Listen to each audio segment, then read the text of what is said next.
मैं वो रात कभी नहीं भूल सकता। जिस पिज़्ज़ा शॉप में मैं काम करता हूँ वहाँ पे मेरी शिफ्ट ख़त्म हो चुकी थी। मैं रेडी हो रहा था घर जाने को, तभी वो फ़ोन बजा।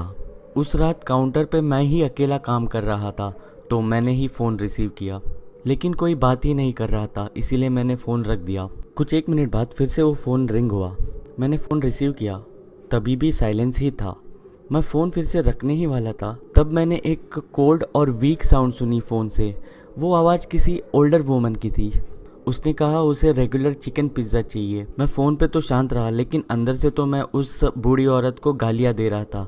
मैं अपनी शिफ्ट ख़त्म करके घर जाने ही वाला था, तभी उसका फ़ोन आया था। मैंने अपने बॉस को कहा कि कोई तो पिज़्ज़ा डिलीवरी ऑर्डर कर रहा है। मेरे बॉस ने कहा मुझे वो पिज़्ज़ा डिलीवर करना होगा। पहले तो मैं बहुत अपसेट हुआ, लेकिन मैंने सोचा कि मुझे इसका टिप भी मिलेगा, और बूढ़े लोग बहुत ही ज़्यादा अच्छी टिप देते हैं। मैंने एड्रेस नोट डाउन किया और मैंने उसे कहा कि मैं वहाँ पे जल्दी आ जाऊँगा, लेकिन उसने पहले से ही फ़ोन कट कर दिया था।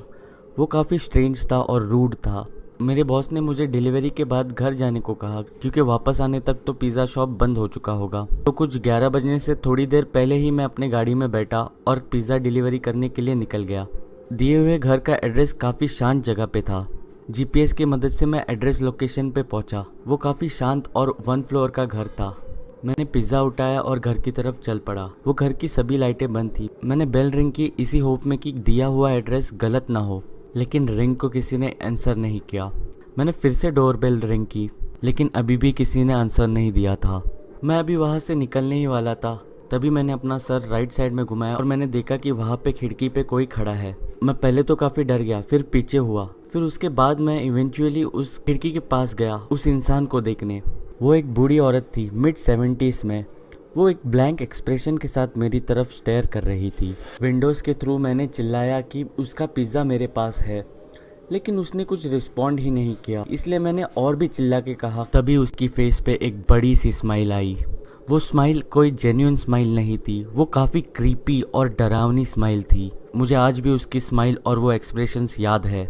मैंने डिसाइड किया कि मुझे वहाँ से निकल जाना चाहिए, तो मैं वहाँ से निकल गया और अपने कार में जाके बैठा। पिज़्ज़ा को मैंने पैसेंजर सीट पे रखा। मुझे लगा कि मुझे ये सब अपने बॉस को इन्फॉर्म करना चाहिए। मैंने मेरे बॉस को टेक्स्ट किया और मैंने कार चालू कर दी।